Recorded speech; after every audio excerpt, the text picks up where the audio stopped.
E Liggio? Luciano Liggio, altro personaggio l'ho importante. conosciuto. Cos'è stato? Compare di battesimo di suo figlio? Io non c'era quando lui ha battezzato mio figlio. Ah, era fuori. Quindi conosceva bene Liggio.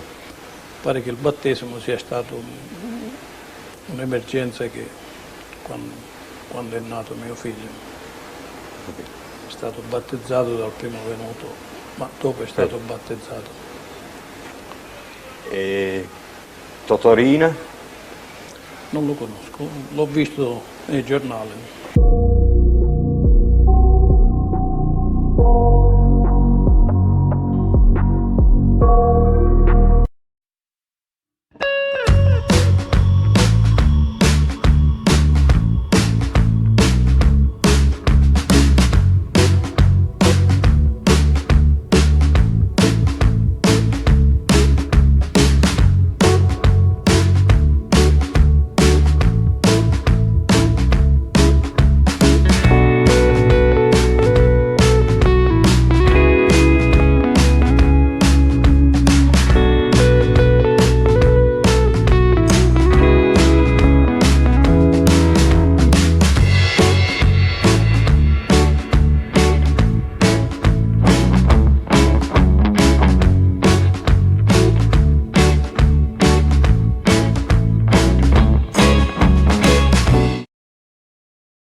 Totò Riina utilizza la morte di Ciccio Madonia di Vallelunga Pratameno per iniziare la sua vendetta e strategia, colpendo e uccidendo il boss Giuseppe di Cristina di Riesi e l'altro boss di Catania, Pippo Calderone. Ha messo inoltre in difficoltà nella commissione Stefano Bontade, boss di Villagrazia, a cui è stato chiesto di dimettersi da capomandamento, così come a Don Tano Badalamenti, boss di Cinisi, il cui per il suo appoggio all'eliminazione di Ciccio Madonia è stato posato dalla mafia, come vedremo nel proseguo del video. Per Stefano Bontade, invece, per la sua potenza militare e il suo rifiuto di dimettersi, ha trattenuto Riina a soprassedere delle sue iniziative contro il principe di Villagrazia. Un soldato semplice, ma comunque io e altre 9 persone eravamo alle dirette dipendenze di Stefano Bontade e lui ci disse che dovevamo stare attenti perché in una riunione della commissione in cui avevano espulso Badalamenti e avevano chiesto a lui di dimettersi, Bontade rifiutando questo si correva il rischio di entrare in guerra perché avrebbero voluto eliminare Stefano Bontade. Circa 6 mesi dopo, 8 mesi dopo, con l'intervento di Michele Greco, che era il coordinatore della commissione, sono arrivati a una pacificazione, a un chiarimento diciamo che la commissione ha chiaramente compreso che Stefano Bontade non aveva responsabilità in quei ruoli che venivano attribuiti anche a lui insieme al Badalamenti. Verso Tano Badalamenti, invece, Riina ha chiesto e ottenuto l'espulsione da Cosa Nostra. Ora chiunque potrebbe anche ucciderlo. Badalamenti fu espulso per un'accusa ingiusta, cioè si disse di Badalamenti di aver accompagnato all'aeroporto di Catania un tale chiamato Salvatore Greco, cioè quello che creò la commissione, e nel salutarsi con Salvatore Greco intervenne anche un tale che si chiamava, uomo d'onore anche lui, ma di un'altra provincia, Giuseppe di Cristina, che aveva dei problemi nella sua provincia. Era stato fatto un attentato contro la di lui persona, lui non era nella macchina, erano morti gli altri, lui era rimasto vivo, si lamentava di questo, e sembra che Salvatore Greco abbia dato autorizzazione al Di Cristina, insieme a Gaetano Badalamenti e insieme a Stefano Bontade, affinché potesse agire nei confronti di chi aveva attentato alla sua vita. Chi aveva attentato alla sua vita era un rappresentante della famiglia di Caltanissetta. Il Di Cristina lo fece, il Badalamenti fu chiamato in commissione le fu chiesto spiegazione perché era intervenuto in questa decisione. Lui disse che non è vero, che non era vero, non è stato creduto, mentre nella stessa occasione invece avevano creduto i bontati, hanno accusato anche lui e avevano condannato solo all'espulsione di Cosa Nostra, no alla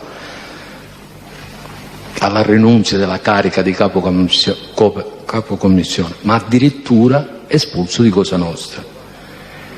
Sapevamo che tutto questo non era vero, che da quel momento cominciava la scalata dei cosiddetti corleonesi. Don Tano dunque è costretto a muoversi di nascosto. La gestione della sua famiglia è stata affidata al cugino Antonio, altra mossa strategica di Riina, che fa così apparire agli altri che non vuole disfare la famiglia di Cinisi, ma che vuole solo riordinarla. Don Tano intanto continua a incontrarsi segretamente con Bontade e Totuccio Inzerillo per discutere su come affrontare il problema che c'è in Cosa Nostra, e cioè i corleonesi. Gli stessi corleonesi dall'altro canto, perché non avevano eliminato Badalamenti come avevano fatto per gli altri due boss. Ci potrebbero essere molte motivazioni, a partire dal rapporto di affari che Don Tano aveva con Luciano Liggio ormai da tempo. A partire dall'omicidio del bandito Giuliano, dove, in alcune ricostruzioni, sembra che Liggio sia stato il suo assassino su ordine proprio di Badalamenti. Da lì divennero soci di società di trasporto e costruzione, e dopo la strage di Ciaculli del 63, Don Tano aveva interceduto tramite Pippo Calderone, affinché si occupasse della latitanza del boss corleonese. Insomma, tra i due c'è sempre stato uno strettissimo legame, e nel periodo di latitanza a Catania, anche il legame di Riina con Don Tano divenne strettissimo. Totò era quasi alle dipendenze, tanto da essere scelto da Don Tano come referente per la gestione della strage di Viale Lazio.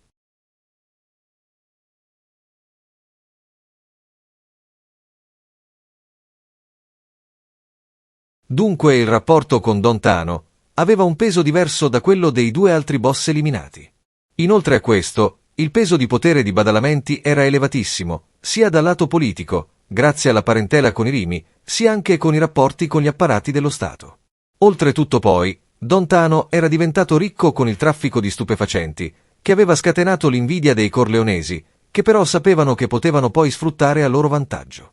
In quei anni dopo l'espulsione del potente Don Tano, i corleonesi prendono sempre più potere nella commissione e cominciano a prendere strategie segrete, conosciute solo all'interno della famiglia.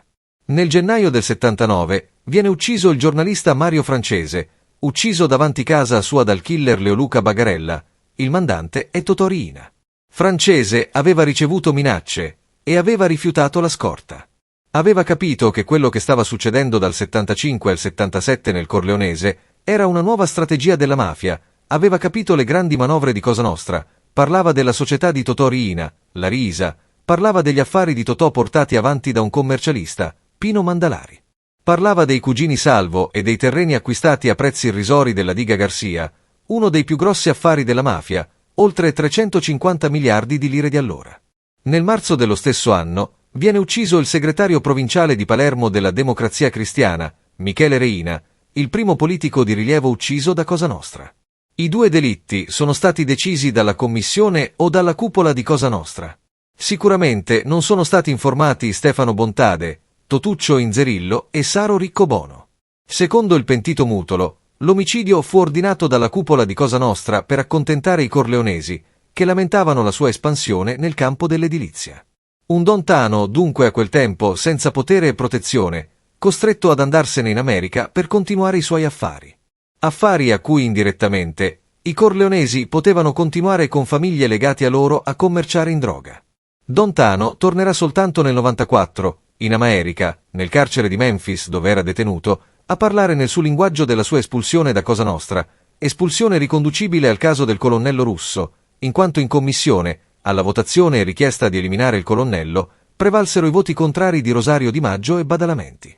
I corleonesi e soprattutto Totò Riina vanno avanti con la loro strategia. Siamo alla fine degli anni 70, sta entrando il nuovo decennio, gli anni 80. Per esempio Stefano Bontade, l'ha conosciuto, ce ne può Sì, l'ho parlare? conosciuto. Sì, l'ho conosciuto. Che personaggio era Bontade? Per me era una persona squisita. Sono stato interrogato e c'entrava la droga con Stefano Bontate. Sarebbe una grossa delusione se io veramente verrei a sapere che lui abbia avuto a che fare con la droga. Ma Marino Mannoia pare che l'accusa di questo anche. Ma mi pare che le accuse di Marino Mannoia sono larghissime. Signor Badalamenti, l'ultimo argomento ci porta a un tema abbastanza importante, se lei ha voglia di chiacchierarne un attimo, il problema del rapporto con la politica. Ecco, ci può dire il suo rapporto con la politica, sul piano personale? Ma credo che lei non troverà mai un mio minimo rapporto con la politica. Nessuno, mai, perché non l'ho mai fatto. È una cosa che è più grossa di me, non mi sono mai interessato di politica, ma che ne capisco io di politica?